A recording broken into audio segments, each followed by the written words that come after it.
अल्हम्दुलिल्लाहि रब्बिल आलमीन वल आक़िबतु लिल मुत्तक़ीन वस्सलातु वस्सलामु अला सय्यिदिल अंबियाइ वल मुरसलीन व अला आलिहि व अस्हाबिहि व अहलि बैतिहि अजमईन। अम्मा बअद फ़क़द क़ाल अल्लाहु तबारक व तआला फ़िल क़ुरआनिल मजीद वल फ़ुरक़ानिल हमीद। अऊज़ु बिल्लाहि मिनश शैतानिर लईनिर रजीम। बिस्मिल्लाहिर रहमानिर रहीम। या अय्युहल्लज़ीना आमनू ला तक़ूलू राइना वक़ूलू उन्ज़ुरना वस्मऊ वलिलकाफ़िरीन अज़ाबुन अलीम।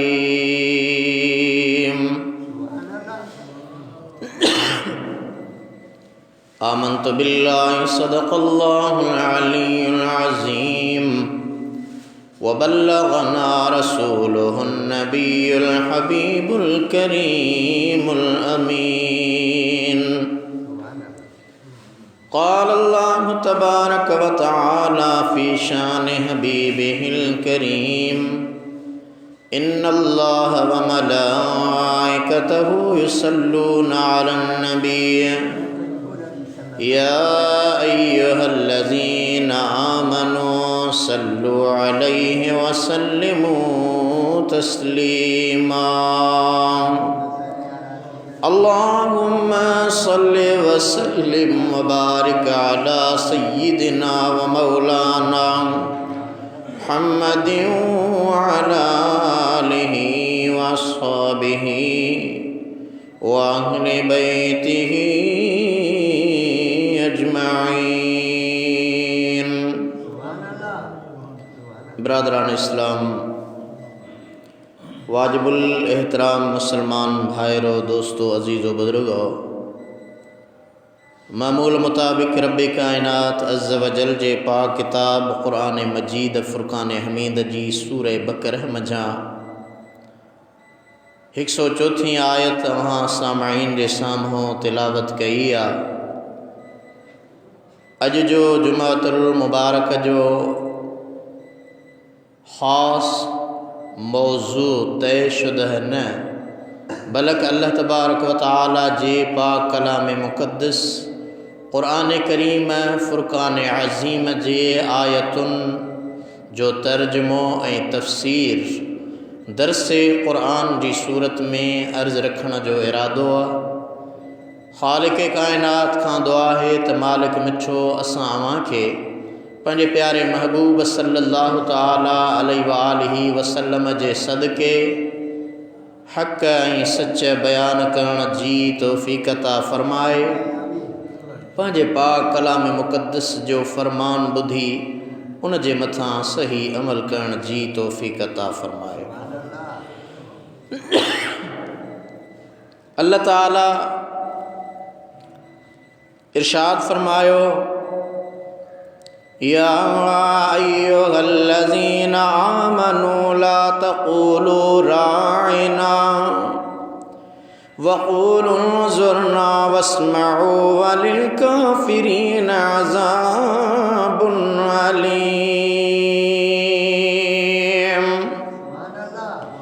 ए ईमान वारो, न चओ राइना ऐं चओ त असां ते नज़रे करम फ़रमायो ऐं ॿुधो ऐं काफ़रनि जे लाइ दर्दनाक अज़ाब आहे।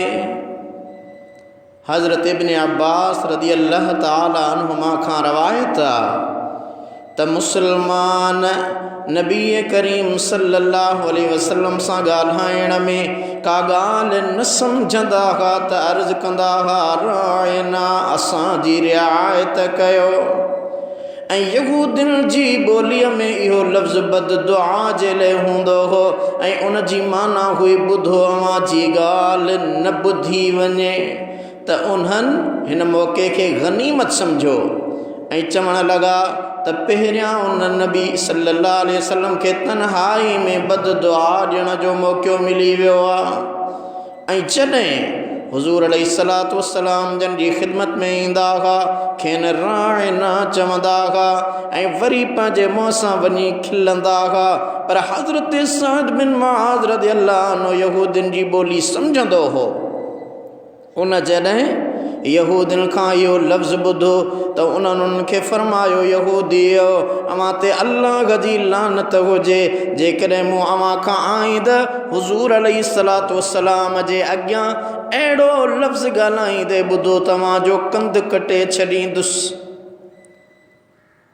दोस्तान गिरामी सहाबी थो फ़रमाए जंहिंजे जवाब में उन्हनि चयो छा अव्हां इहो लफ़्ज़ राइना कोन था ॻाल्हायो। उन मौक़े ते ही आयत नाज़ुल थी ऐं मुसलमाननि खे चयो वियो त जॾहिं अव्हां खे का ॻाल्हि सम्झ में न अचे त राइना न चओ बल्कि उनज़ुर ना चओ असां ते रहमत ऐं महिरबानी जी नज़र करणु फ़रमायो तां त यहूदियुनि खे इहो मौक़ो न मिले त उहे सही अल्फाज़ खे ग़लति माना में इस्तेमालु कनि ऐं पहिरियां ई नबी करीम सल्लल्लाहु अलैहि वसल्लम जी ॻाल्हि गौर सां ॿुधी सम्झी छॾियो तां त उन लफ़्ज़ चवण जी नौबत बि न अचे। क़ुरान करीम में ॿी जाइ ते बि राइना खां रोकियो वियो। अल्लाह तबारक व तआला फ़रमायो मिनल्लज़ीना हादू युहर्रिफूनल कलिमा अम मवादिही वयक़ूलून समिअना वअसैना वस्मा गैर मुस्मइं वराइना लय्यम बिअल्सिनतिहिम वतअनन फिद्दीन वलौ अन्नहुम क़ालू समिअना वअतअना वस्मा क़ालू समिअना वअतअना वस्मा वअन्ज़ुरना लकान खैरन लहुम वअक़वम वलाकिन लअनहुमुल्लाहु बिकुफ्रिहिम फला युमिनून इल्ला क़लीला।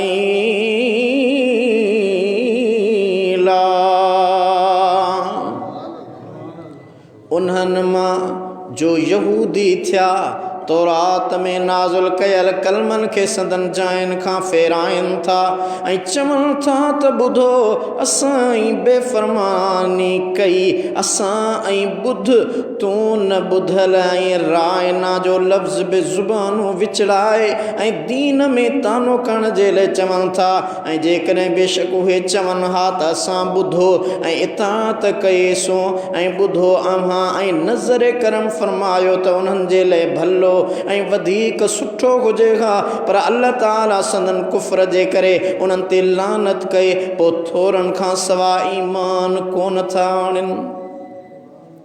मुफ़स्सिर क़ुरान अल्लामा इब्न जरीर तिबरी पंहिंजे तफसीर में लिखियो आहे त इब्न ज़ैद खां रवायत आहे त इहा ज़ुबान खे विचड़ाए राइना जी जाइ ते राइन चवंदा हुआ जंहिंजी माना आहे ख़ता। इहे इन लफ़्ज़ में तहरीफ़ करे खेनि ख़ताकार सॾींदा हुआ त अल्लाह ताला उन्हनि ते लानत कई। उन जे रवाज खां रोकण लाइ मुसलमाननि खे बि मना कई वई त मुंहिंजे महबूब खे इन्हनि लफ़्ज़नि सां न सॾियो छो त मुंहिंजे महबूब जो शान निरालो आहे। क़ुरान करीम में ऐं नबवी अहादीस में इन जा घणा मिसाल मिलनि था। अल्लाह ताला जो फ़रमान आहे वला तज़ुस्सुब्बुल्लज़ीन यदऊन मिन दूनिल्लाहि फयसुब्बुल्लाह अदुव्वम बिग़ैरि इल्म ऐं उन्हनि बुतनि खे बुरो न चओ जन जी उहे काफ़र इबादत कनि था पोइ उहे इल्म खां सवाइ अल्लाह खे बुरो ॻाल्हाईंदा। इमाम बुखारी रवायत कई आहे त उम्मुल मोमिनीन सैयदा तय्यबा ताहिरा अम्मा आयशा सिद्दीक़ा रज़ियल्लाहु ताला अन्हा बयान थी करे जॾहिं नबी करीम सल्लल्लाहु अलैहि वसल्लम जन बीमार थिया त संदन कंहिं घर वारीअ बयानु कयो त मूं हबश मुल्क में ईसाइन जी हिकु इबादत गाह ॾिठी आहे जंहिंजो नालो मारबा आहे। हज़रत उम्मे सलमा ऐं हज़रत उम्मे हबीबा रज़ी अल्लाह अन्हुमा हबश मुल्क खां थी आयो हूं। उन्हनि उन इबादत गाह जी ख़ूबसूरती ऐं उन जे तस्वीरुनि खे बयानु कयो त हुज़ूर अलैहिस्सलातु वस्सलाम जन जेके उन वक़्तु आरामी हा, सुतल हा, मथो मुबारक मथे खणी फरमायो त उन्हनि माण्हुनि में जॾहिं को नेक माण्हू वफ़ात करे वेंदो हो त उहे उन जी क़ब्र ते हिकु मस्जिद ठाहे उन में उन नेक माण्हूअ जूं तस्वीरूं रखी छॾींदा हुआ। उहे माण्हू अल्लाह वटि बदतरीन मख़लूक आहिनि, यानी बुत परस्ती कंदा हुआ। ईसाइन जे पहिरें माण्हुनि नेक इंसाननि जूं तस्वीरूं इन जे करे ठाहियूं हुयूं त माण्हू उन्हनि जे तस्वीरुनि खे ॾिसी उन्हनि जा नेक अमाल यादि करे उन्हनि वांगुरु नेकियूं ऐं सालिह अमल कनि ऐं उन्हनि जे क़ब्रुनि वटि बि अल्लाह ताला जी इबादत कनि। जॾहिं घणो वक़्तु गुज़रियो ऐं बाद में माण्हुनि जे अक़ीदनि ऐं अमलनि में फ़साद ज़ाहिर थियो ऐं पोयां नस्ल उन्हनि जे तस्वीरुनि रखण जे मक़सद खां बेख़बर रहिया त शैतान उन्हनि जे दिलनि में विसविसा विझी उन्हनि पोयनि नस्लनि वारनि खे इन ॻाल्हि ते आंदो त संदन वॾा उन्हनि जी इबादत कंदा हुआ, यानी उहे बुतनि जी पूॼा कंदा हुआ, तस्वीरुनि जी पूॼा कंदा हुआ। मुंहिंजे आका नबी नामदार सल्लल्लाहु अलैहि वसल्लम जन उन कम खां रोकण जे लाइ तस्वीरुनि ठाहिण खां मुतलक़न मना करे छॾियो। हाफ़िज़ इब्न हजर अस्क़लानी लिखियो आहे त अल्लामा बेज़ावी फरमाए थो यहूदी ऐं नसारा नबीअनि अलैहिस्सलातु वस्सलाम जे क़ब्रुनि खे सजदा कंदा हुआ ऐं उन्हनि जी तज़ीम जे लाइ उन्हनि जे क़ब्रुनि ॾांहुं मुंहुं करे निमाज़ पढ़ंदा हुआ ऐं उन्हनि जे क़ब्रुनि खे बुत बनाए छॾियो हुओ। उन जे करे रसूलुल्लाह सल्लल्लाहु अलैहि वसल्लम जन उन्हनि ते लानत कई ऐं मुस्लमाननि जे क़ब्र जी भर में मस्जिद ठाहे उन जे वेझड़ाईअ सां बरकत हासिल करण जी नीयत करे ऐं उन क़ब्र जे तज़ीम जी नीयत न करे ऐं न उन क़ब्र ॾांहुं मुंहुं करे निमाज़ पढ़े त इहो उन वईद में दाख़िल नाहे। दोस्तो, हिन आयत मां ॿियो ही मसइलो मालूम थियो त जंहिं लफ़्ज़ मां तौहीन जी माना निकिरंदी हुजे उन लफ़्ज़ खे नबी करीम सल्लल्लाहु अलैहि वसल्लम जन जे बारे में इस्तेमालु करणु नाजाइज़ आहे ऐं नबी करीम सल्लल्लाहु अलैहि वसल्लम जी तौहीन करणु कुफ़्र आहे। उलमा हिन मक़ाम ते उन मसइले जी हिन तरह तहक़ीक़ कनि था। रसूलुल्लाह सल्लल्लाहु अलैहि वसल्लम जी तौहीन करणु बिल इजमा कुफ़्र आहे ऐं तौहीन कंदड़ बिल इजमा काफ़र ऐं उलमा जे इजमा सां उन जो क़त्ल करणु वाजिब आहे। अल्लामा क़ाज़ी अयास अलैहि रहमत लिखियो आहे त उलमा जो हिन ॻाल्हि ते इजमा आहे त नबी करीम सल्लल्लाहु अलैहि वसल्लम जी इहानत कंदड़ संदन शान में तनक़ीस कंदड़ पोइ उन जो ताल्लुक़ संदन ज़ात सां हुजे या नसब सां या संदन दीन सां या संदन कंहिं सिफ़त सां ऐं इहा तौहीन ऐं तनक़ीस सराहतन हुजे या किनायतन तारीज़न हुजे या तलवीहन अहिड़े कंहिं शख़्स खे बद दुआ करे या संदन मथां लानत करे या संदन लाइ बुरो चाहे संदन बशरी आवारिज़ या साणनि मुतालिक़ शयुनि या शख़्सनि जो संदन तरफ़ नसब करे ताने या मुज़म्मत तौर ज़िक्र करे अलग़रज़ त जंहिं शख़्स खां को अहिड़ो कलाम सादिर थिए जंहिंसां संदन इहानत ज़ाहिर थिए त इहो कुफ़्र आहे ऐं उन जो क़ाइल काफ़र आहे। अल्लामा शामी लिखियो आहे रसूलुल्लाह सल्लल्लाहु अलैहि वसल्लम जे गुस्ताख़ जी तौबह बि क़बूल नाहे। अल्लामा अस्क़लानी लिखियो आहे त अल्लामा इब्न मंज़र नक़ल कयो आहे त इन ॻाल्हि ते इत्तफ़ाक़ आहे त जंहिं शख़्स नबी करीम सल्लल्लाहु अलैहि वसल्लम खे सराहतन यानी ॼाणी वाणी तौहीन कई गार ॾिनी घटि वधि ॻाल्हायो उनखे क़त्ल करणु वाजिबु आहे। ऐं शाफ़ई मज़हब जे इमामनि मां अबू बकर फ़ारसी किताबुल इजमा में लिखियो आहे त जंहिं शख़्स नबी करीम सल्लल्लाहु अलैहि वसल्लम खे सराहत सां गार ॾिनी त उन जे काफ़र हुजण ते उलमा जो इजमा आहे। जेकॾहिं उहो तौबह कंदो तॾहिं बि उन जी तौबह क़बूल न थींदी, यानी गुस्ताख़ रसूल खे क़त्ल कयो उन जी तौबह सां उहो मुस्लमान नथो थी सघे। फ़तहुल बारी शरह सही बुखारी में लिखियल आहे। अल्लामा इब्न क़द्दामा हम्बली लिखियो आहे त जहीं शख़्स अल्लाह ताला खे गार ॾिनी उहो काफ़र थी वियो, ख़्वाह मज़ाक सां या संजीदगी सां। ऐं जहीं शख़्स अल्लाह ताला तां चिथर कई या उन जी ज़ात सां या उन जे रसूलनि सां या उन जे किताबनि सां त उहो काफ़र थी वियो। अॼुकल्ह असीं कॾहिं कॾहिं ग़ुरबत या कंहिं परेशानी जे करे नऊज़ बिल्लाह अहिड़ा लफ़्ज़ इस्तेमालु कंदा आहियूं। ख़ुदा असांखे छा ॾिनो आहे? ॼाणी माणी मजबूरीअ में कहिड़ी बि हालत में उहो इंसान जेकॾहिं इहे लफ़्ज़ ॻाल्हाए थो त बुज़ुर्गान दीन लिखनि था त उहो कुफ़ुर थो करे। असांखे छा ॾिनो आहे? फ़लाणे वटि कारूं, फ़लाणे वटि बंगला, फ़लाणे वटि गाॾियूं। ख़ुदा असांखे छा ॾिनो आहे? दोस्तो, अल्लाह तबारक व तआला जो फ़रमान आहे वला इन सअलतहुम लयक़ूलुन्ना इन्नमा कुन्ना नख़ूदु व नलअब क़ुल बिल्लाहि व आयातिहि व रसूलिहि कुन्तुम तस्तहज़िऊन ला तअतज़िरू क़द कफ़रतुम बअद ईमानिकुम। ऐं जेकॾहिं अवां उन्हनि खां पुछंदव त चवंदा असीं त सिर्फ़ु मज़ाक करे रहिया हुआसीं। अवां फरमायो छा अल्लाह ऐं उन जे आयतुनि ऐं उन जे रसूल सां मज़ाक करे रहिया आहियो? उज़ुर पेश न कयो, अवां ईमान आणण खां पोइ कुफ़ुर कयो।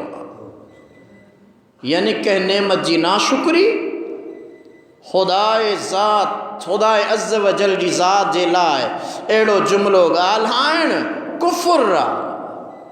अल्लामा इब्न तैमिया लिखियो आहे त मुहम्मद बिन सहनून जो क़ौल आहे, उलमा जो इन ॻाल्हि ते इजमा आहे त नबी करीम सल्लल्लाहु अलैहि वसल्लम खे गार ॾींदड़ ऐं संदन तनक़ीस कंदड़ काफ़र आहे, हुज़ूर जो गुस्ताख़। उन जे मुतअल्लिक़ इलाही अज़ाब जो वाइदो आहे। उम्मत वटि उन जो हुक्म उन खे क़त्ल करणु आहे ऐं जेको शख़्स उन जे अज़ाब में शक करे उहो बि काफ़र आहे। ऐं इन मसइले में तहक़ीक़ इहा आहे त नबी करीम सल्लल्लाहु अलैहि वसल्लम जिन खे गार ॾींदड़ बिल इत्फ़ाक़ क़त्ल कयो वेंदो। ऐं उहो ई चइनि इमामनि, इमाम आज़म अबू हनीफ़ा, इमाम मालिक, इमाम शाफ़ई ऐं अहमद बिन हम्बल रदी अल्लाह अन्हुम जो मज़हब आहे। इसहाक़ बिन राहविया ऐं ॿियनि इजमा खे बयानु कयो आहे त उन खे क़त्ल कयो वेंदो। गुस्ताख़े रसूल जी तौबह क़बूल न आहे। क़ाज़ी एयाज़ लिखियो आहे त इमाम मालिक ऐं उन जे साथियुनि सल्फ़े सालिहीन ऐं जमहूर उलमा जो मसलक इहो आहे त जंहिं आकाए नामदार सल्लल्लाहु अलैहि वसल्लम जी गुस्ताख़ी कई उन खां पोइ तौबह बि करे त उन खे हद जे बतौर क़त्ल कयो वेंदो। उन जी तौबह क़बूल न आहे। अल्लामा शामी लिखियो आहे जंहिं शख़्स रसूलुल्लाह सल्लल्लाहु अलैहि वसल्लम खे गार ॾिनी, गुस्ताख़ी कई त उन जी तौबह क़बूल न करणु इमाम मालिक जो मज़हब मशहूर आहे ऐं इमाम अहमद बिन हम्बल जो मशहूर मज़हब इहो आहे ऐं इमाम शाफ़ई ऐं इमाम हनीफ़ा वटि उन जी तौबह क़बूल कई वेंदी। दोस्तान गिरामी, मतबूअ उस्मानिया इस्तंबुल अल्लामा रशीद अहमद गंगोई हिकु सवाल ऐं उन जो जवाबु लिखियो आहे। लिखे थो अल्लामा रशीद अहमद गंगोई हिकु सवाल लिखे थो त के शाइर पंहिंजे शेरनि में हुज़ूर सल्लल्लाहु अलैहि वसल्लम खे सनम या बुत या आशूबे तुर्के याफ़्त अरब सां ज़िक्र कनि था, उन जो कहिड़ो हुकुम आहे? यानी उहो लक़ब जेको मुंहिंजे आका खे नथो सूंहे।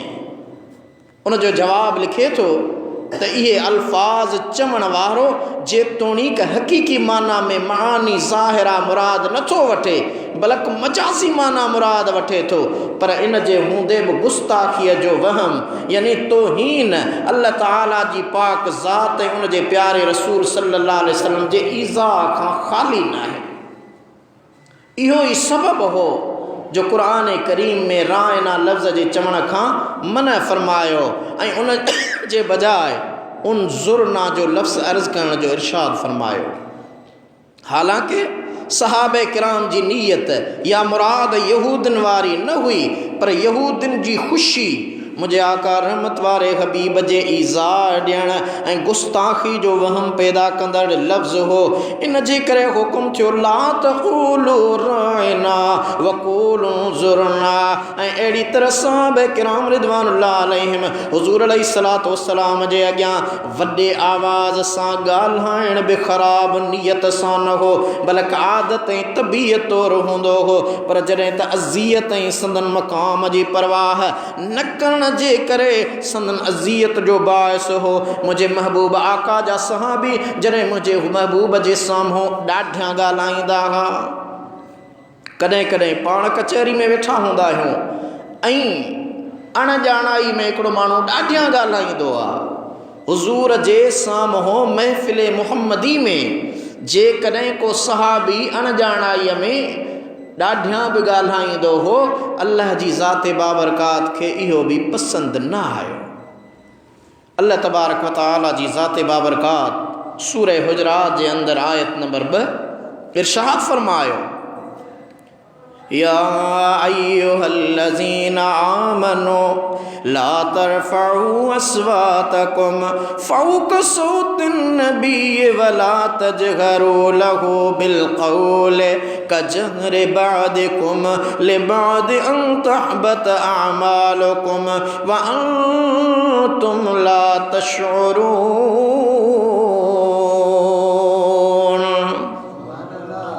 अल्लाह ताला फरमाए थो, ए ईमान वारा ॻाल्हाइण में पंहिंजा आवाज़ मुंहिंजे महबूब नबीअ जे आवाज़ खां मथे न कयो ऐं उन सां ईअं वॾे आवाज़ सां न ॻाल्हायो जीअं हिक ॿिए सां वॾे आवाज़ सां ॻाल्हाईंदा हो। मतां अव्हां जा नेक अमल चट थी वञनि ऐं अव्हां खे ख़बर ई न पवे। मुस्लमानो, केॾो साफ़ हुकुम आहे त अव्हां जो इरादो गुस्ताखीअ जो न बि हुजे। अव्हां अणॼाणाईअ में हुज़ूर जे साम्हूं ॾाढियां ॻाल्हाए वरितो, पर ईअं करण सां अव्हां जा अमाल चिट थी वेंदा। अहिड़ी तरह सां संदन ज़ाहिरी हयातीअ में ॿिए कंहिंखे अबुल क़ासिम सां कुनियत रखण बि मना हुई। हुज़ूर जे दौर में अबुल क़ासिम ॿियनि खे न सॾियो वेंदो हो, छो त इहा कुनियत सिर्फ़ु मुंहिंजे आका जे ज़ात जी हुई। जेकॾहिं को उन ॿिए खे उन कुनियत सां अबुल क़ासिम करे सॾु करे, हुज़ूर अलैहिस्सलातु वस्सलाम जन सम्झनि त मूंखे पियो सॾे, हालांकि खेनि सॾु न हूंदो ऐं उन सॾ सां सॾींदड़ जी नीयत संदन ईज़ाइण बि न हूंदो, पर पोइ बि मना कई वई, ख़बरदार मुंहिंजे महबूब खे अबुल क़ासिम सॾियो वेंदो आहे, कंहिं ॿिए खे अबुल क़ासिम न सॾियो। इन जे करे अहिड़ा कुफ्र जा कलमा लिखण वारे खे सख़्त मना कई वञे। जेको शेर जे अंदरि अहिड़ा कलमा लिखे जन मां गुस्ताखीअ जी बूअ बि अचे ऐं जेकॾहिं मुड़े नथो त उनखे हुकूमत क़त्ल कराए छॾे। जो अल्लाह ताला जे शान किब्रियाईअ में गुस्ताखी कंदड़ अल्लाह ताला खे ईज़ाईंदड़ ऐं हुज़ूर अलैहिस्सलातु वस्सलाम जे शान में ज़र्रे बराबर गुस्ताखी कंदड़ हुज़ूर सल्लल्लाहु अलैहि वसल्लम जो ईज़ाईंदड़। इन्हीअ जे करे उन्हनि लिखियो आहे, पंहिंजी इन वॾी फ़तवा में सराहत सां लिखियो आहे त जेको कलमो रसूलुल्लाह जी बारगाह में तौहीन जो सबबु हुजे, उन जो चवण वारो काफ़िर आहे। भली चवण वारे जी नीयत तौहीन जी न हुजे, न उहो इरादो करे ऐं उन फ़तवा जे दलील में गंगो ही साहब क़ाज़ी अयाज़ वांगुरु इबारत आंदी आहे। ऐं अहिड़ी वज़ाहत क़ुरान करीम जे मुफ़स्सिर इमामुल आलिमुल फ़ादिल व शेख़ तहरीरुल कामिलुल जामे इब्नुल बवातिन व अज़हार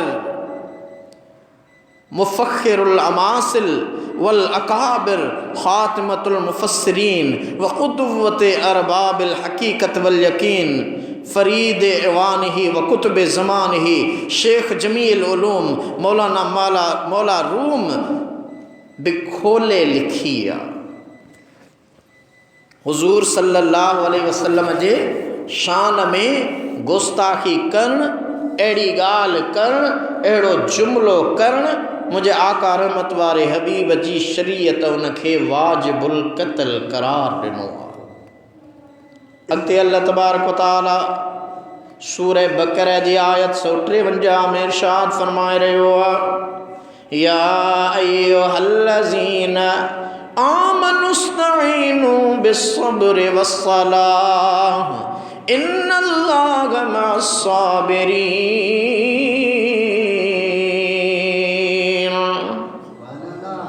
ए ईमान वारो, सब्र ऐं निमाज़ सां मदद वठो, बेशक अल्लाह सब्र कंदड़नि सां गॾु आहे।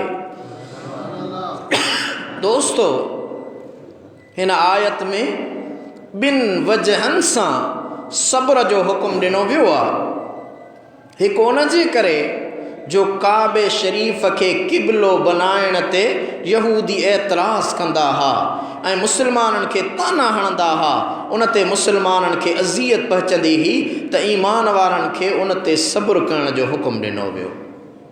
ऐं ॿियो वजह इहो आहे त हिन खां पहिरीं आयत में अल्लाह तबारक व तआला जे ज़िक्र करण जो हुकुम हो ऐं उहो हुकुम हर क़िस्म जी इबादात खे अदा करण जे हुकुम खे मुतज़म्मिन आहे ऐं इबादात में मुशक़त बर्दाश्त करणी पवंदी आहे, उन ते सब्र करण जो हुकुम कयो वियो आहे।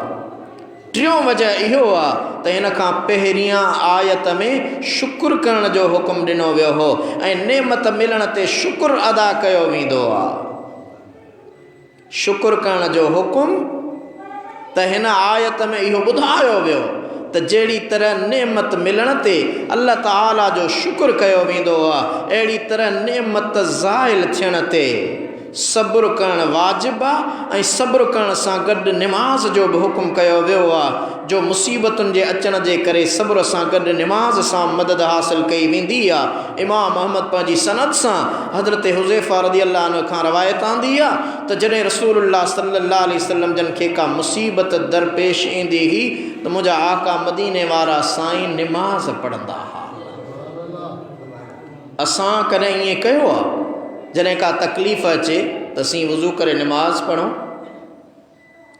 अल्लाह जो क़ुरान त चवे थो, या अय्युहल्लज़ीना आमनुस्तईनु बिस्सब्रि वस्सलाह, ए ईमान वारा, सब्र ऐं निमाज़ सां मदद वठो।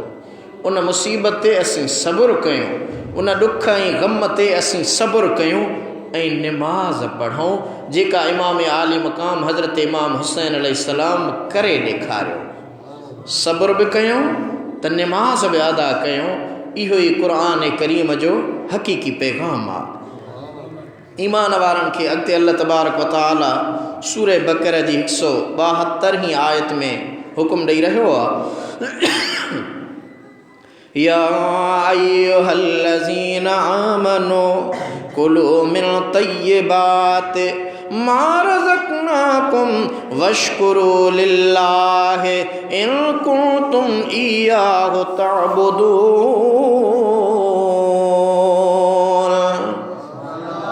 ए ईमान वारा, उन्हनि पाक शयुनि मां खाओ जेकी असां अव्हांखे रिज़्क़ करे ॾिनियूं आहिनि ऐं अल्लाह जे लाइ शुक्र कयो जेकॾहिं ख़ासि उन जी इबादत कयो था। हिन आयत मां ॿ मसइला मालूम थिया। हिकु त इबादत वांगुरु ज़रूरत वक़्तु खाइण पीअण बि अहम फ़र्ज़ आहे, छो त उन ते सभिनी फ़र्ज़नि जो अदा करणु मौक़ूफ़ आहे। ॿियो त हमेशह पाक ऐं हलाल शयूं खाइणु खपनि। ही तक़वा जी माना आहे त सुठा खाधा खाइण छॾे न ॾियो, पर तक़वा इहा आहे त हराम ऐं शुबे वारियूं शयूं खाइण छॾे ॾियो ऐं अल्लाह जो शुक्र कयो। इन अमर मां मालूम थियो त अल्लाह ताला जी नेमत ते शुक्र करणु बि इबादत वांगुरु ज़रूरी आहे, छो त हिते बि अमर जो सीगो आहे ऐं हर नेमत जो शुक्र उन नेमत जे मुनासिब हूंदो। ॿियो त ही सभु अहकाम मोमिननि जे लाइ आहिनि, उन जे करे हिन मज़मून खे मोमिननि खे सॾण सां बयानु कयो वियो। यानी अल्लाह तबारक व तआला हुकुम कयो त ए ईमान वारो पाक शयुनि मां खाओ। मिसाल तौर मन नाहे तव्हां गोश्त न खाओ, मच्छी न खाओ, पल्लो न खाओ, भली खुराक न खाओ। इहा सभु ख़ुदा जी ॾिनल नेमत आहे, उहा अव्हां इस्तेमालु कयो पर हलाल खाओ। उहा हलाल वारी शइ हुजे। हराम खां बचो, हराम खां बचंदो छो त अल्लाह साईं जेके शयूं हलाल करे अव्हां जे रिस्क में ख़लकियूं आहिनि उहे अव्हां खे रब काइनात ॾिनियूं आहिनि, पर उहो हलाल खाई उन ख़ुदा जी ॾिनल नेमत जो शुक्र कयो त मुंहिंजा मौला तुंहिंजो शुक्र आहे जो मूंखे खारायो अथई। अॻिते अल्लाह तबारक व तआला इरशाद फरमायो सूरे बकरे जी 178 आयत, या अय्युहल्लज़ीना आमनू कुतिब अलैकुमुल क़िसासु फिल क़त्ला अल हुर्र बिल हुर्र वल अब्दु बिल अब्द वल उन्सा बिल उन्सा फमन उफ़िय लहू मिन अख़ीहि शैउन फत्तिबाउन बिल मअरूफ व अदाउन इलैहि बिइहसान ज़ालिक तख़फ़ीफ़ुम मिन रब्बिकुम व रहमह फमन अतदा बअद ज़ालिक फलहु अज़ाबुन अलीम।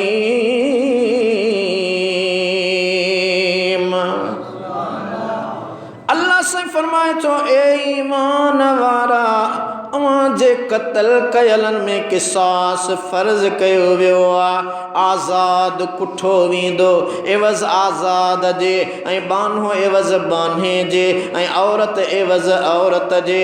पोइ जंहिंखे संदसि भाउ जे तरफ़ां का शइ माफ़ कई वई पोइ पोइवारी करणा चङाईअ सां ऐं उनखे अदा करे ॾियणा इहसान सां, या अवां जे रब जे तरफ़ां हल्काई करणा ऐं रहमत आहे।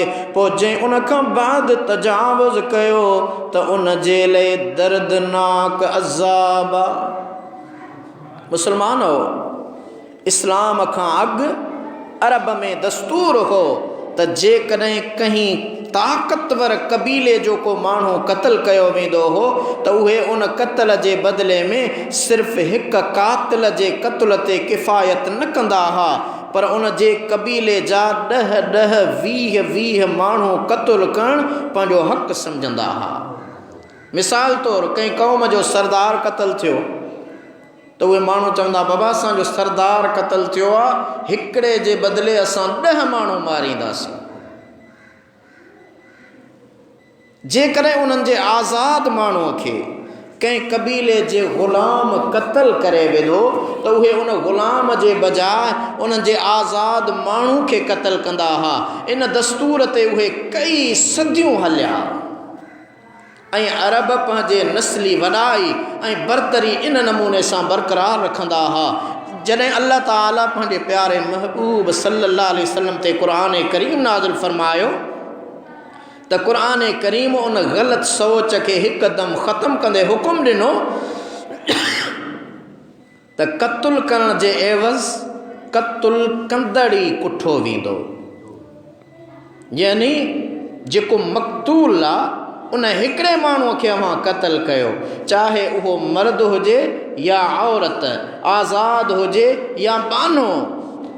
दोस्तो, इहो रवाज सिर्फ़ अरब में न हो, ॿियनि क़ौमुनि में बि हो, जंहिंखे क़ुरान करीम दुरुस्त बनाईंदे इहो फ़ैसिलो ॾिनो त ख़बरदार क़त्ल जो एवज़ क़त्ल आहे, पर जेकॾहिं उन जा पोयर क़िसास वठी अव्हां खे बख़्शीनि था त अल्लाह जे क़ुरान उन जो बि हुकुम ॾिनो त उन जे बदिले अव्हां क़त्ल न कयो।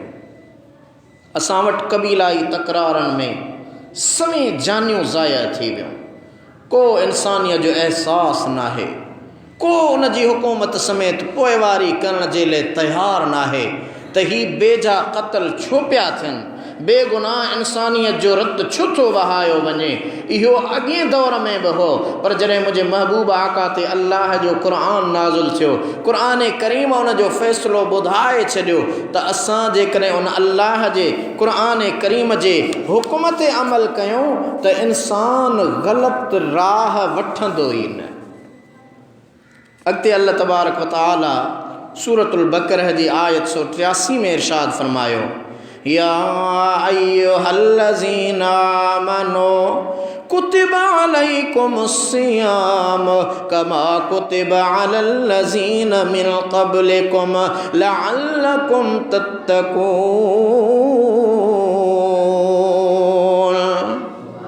ए ईमान वारा अवां ते रोज़ा फ़र्ज़ कया विया जीअं उन्हनि ते फ़र्ज़ कया विया हुआ जेके अवां खां अॻु में हुया तव्हां मुत्तक़ी बणिजो। हिन आयत में रोज़नि रखण जी फ़र्ज़ियत बयान थी आहे ऐं उहे फ़र्ज़ी रोज़ा रमज़ान मुबारक महीने जा सभई ॾींहं आहिनि। रोज़े जे फ़र्ज़ हुजण सां गॾु उन्हनि जे फ़ाइदे ऐं हिकमत खे बयानु कयो वियो। मतिलबु त रोज़े जो मक़सदु आहे अवां परहेज़गार ऐं मुत्तक़ी बणिजो।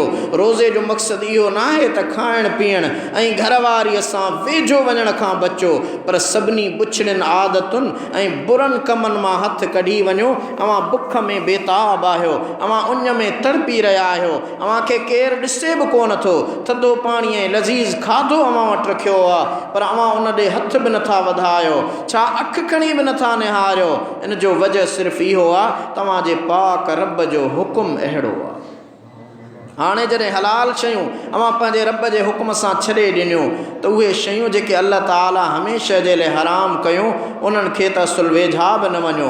इन पूरे महीने जी तकलीफ़ बर्दाश्त करण जो मक़सदु इहो आहे त अव्हां साल जा बाक़ी 11 महीना बि अल्लाह ताला खां ड्रिजंदा रहो ऐं तक़वा सां गुज़ारियो।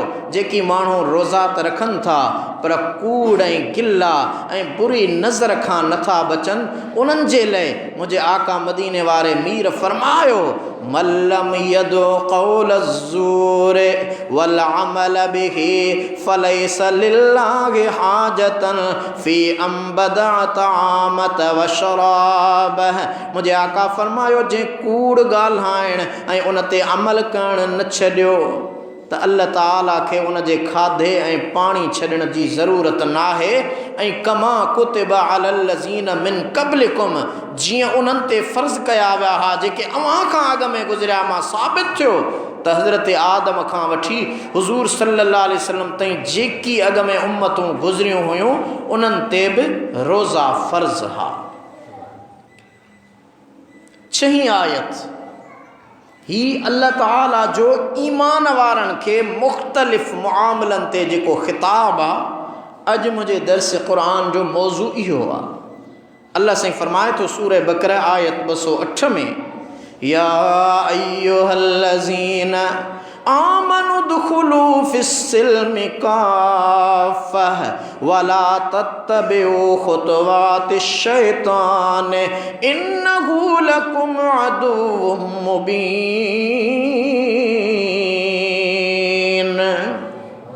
ॾाढा चओ सुभान अल्लाह। ए ईमान वारा इस्लाम में पूरा पूरा दाख़िल थियो ऐं शैतान जे विखुन जी ताबेदारी न कयो, बेशक उहो अव्हां जो खुलियल दुश्मन। यादि रखो त हिन आयत में इस्लाम जे मज़ाज खे बयानु कयो वियो आहे त ही मुस्तक़िल दीन मुकम्मल ज़ाब्ते हयात ऐं ज़िंदगीअ जो पूरो दस्तूर आहे। इन जा अक़ाइद दफ़्तरी ऐं फ़ौजदारी कानून पंहिंजा आहिनि ऐं उन जा सियासी ऐं मुआशी नज़रिया निराला आहिनि। इस्लाम इंसान जी ज़हनी रूहानी ऐं मादी तरक़ी जो बि ज़ामिन आहे, पर उन जूं बरकतूं तॾहिं ज़ाहिर थींदियूं जॾहिं उन जा मञण वारा उनखे पूरी तरह पंहिंजो बनाए उन जे सभिनी कानूननि ते ऐं ज़ाब्तनि ते अमल कनि। उन जे करे अल्लाह ताला हुकुम फरमायो इस्लाम में पूरा पूरा दाख़िल थियो, इन जो को बि हिस्सो अमल करण खां सवा न छॾियो ऐं मिलत इस्लामिया जो को बि फ़र्द हिन ते अमल खां परे न रहे। यानी अल्लाह ताला फरमाए छॾियो त इस्लाम इंसानियत जो दीन आहे। ज़ाब्ते अख़लाक़, सियासत, रवादारी, इंसानियत जा हक़, सभु कुझु समाजी ताल्लुकात अल्लाह ताला इस्लाम जे अंदरि रखाया आहिनि। अल्लाह जो क़ुरान तो फरमाए इस्लाम जे हक़ीक़त खे अवां तॾहिं पहचंदो ऐं इस्लाम जे सरबुलंदीअ खे जॾहिं अवां पसंदि कंदे क़बूलींदो पूरे जा पूरा दाख़िल थींदो पोइ ॾिसो तव्हांजे ज़िंदगीअ में रूहानी ऐं जिस्मानी इनकलाब अचे थो या न।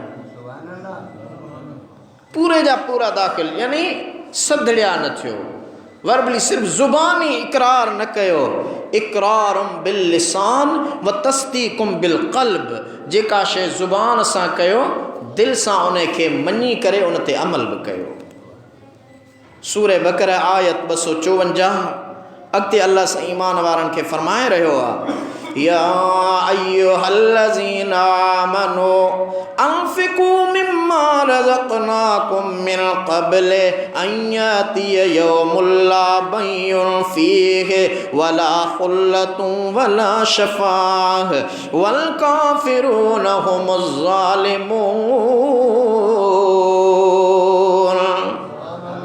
ए ईमान वारा उन मां अल्लाह जी वाट में ख़र्च कयो जेको असां अव्हांखे रिस्क ॾिनो आहे। उन खां अॻे जो हे क़यामत जो ॾींहुं अचे जंहिंमें न वेकिरो वापारु हूंदो, न दोस्ती न सिफ़ारिश ऐं काफ़र ऐं ज़ालिम आहिनि।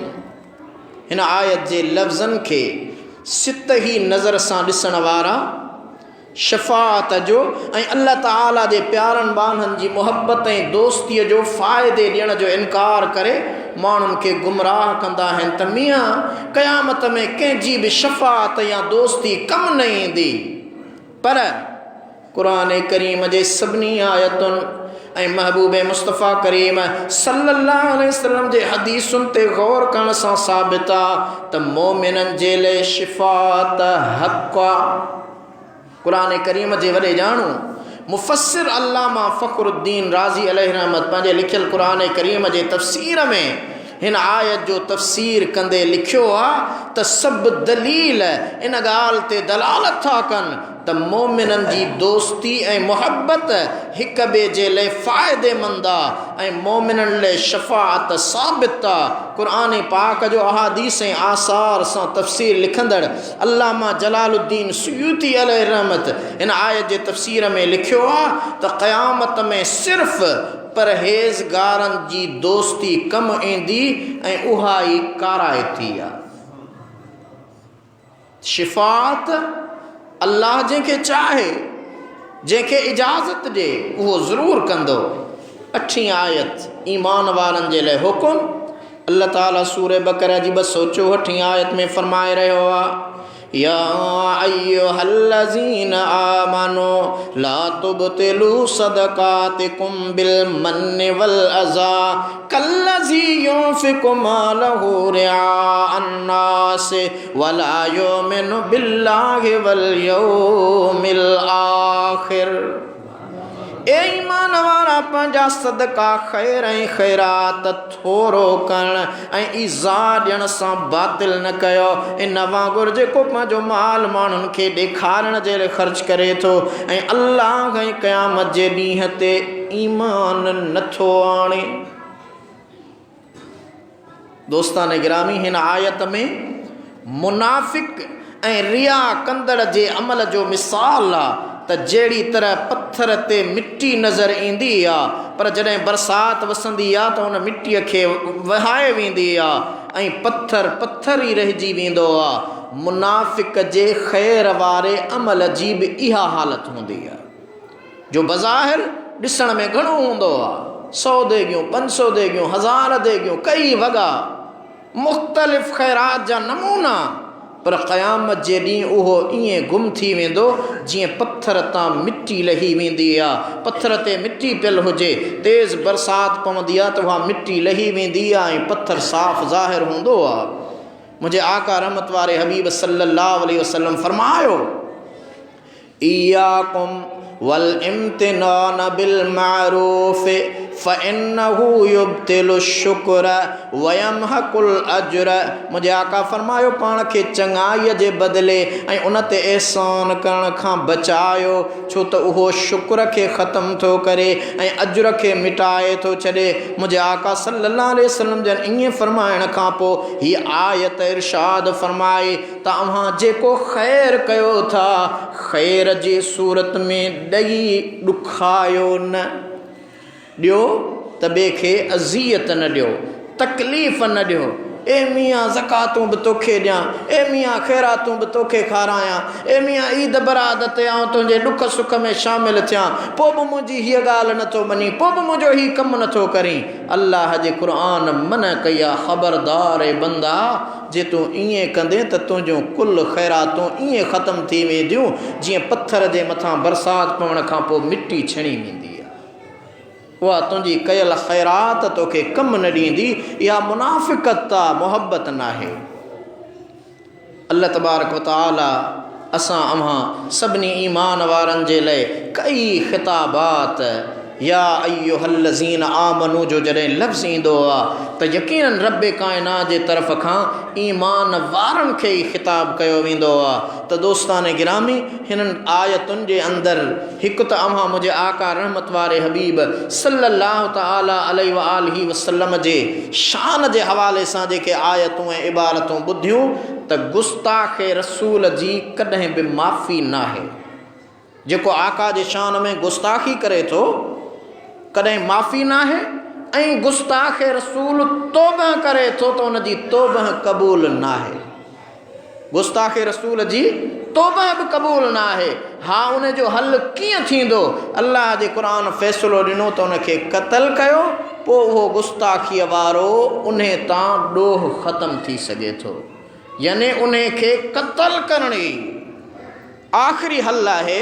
बाक़ी दुनिया में रहंदे गुस्ताखी करे गुस्ताख़ रसूल बणिजी वियो, अल्लाह ताला जे शान में तौहीन कयईं। जीअं मां पहिरियां अर्ज़ु करे वियुसि त पाण कॾहिं कॾहिं ईअं चवंदा आहियूं, नऊज़ बिल्ला, ख़ुदा असांखे छा ॾिनो आहे, फिलाणे वटि गाॾियूं, फिलाणे वटि बंगला, फिलाणे वटि ही, फिलाणे वटि ही। इहा अल्लाह जी नाशुक्री आहे ऐं कुफ़्र आहे। इहे कुफ़्रिया कलमा आहिनि। नाहे त सब्र कयो, आहे त शुक्र कयो। अल्लाह ताला मुंहिंजो चवण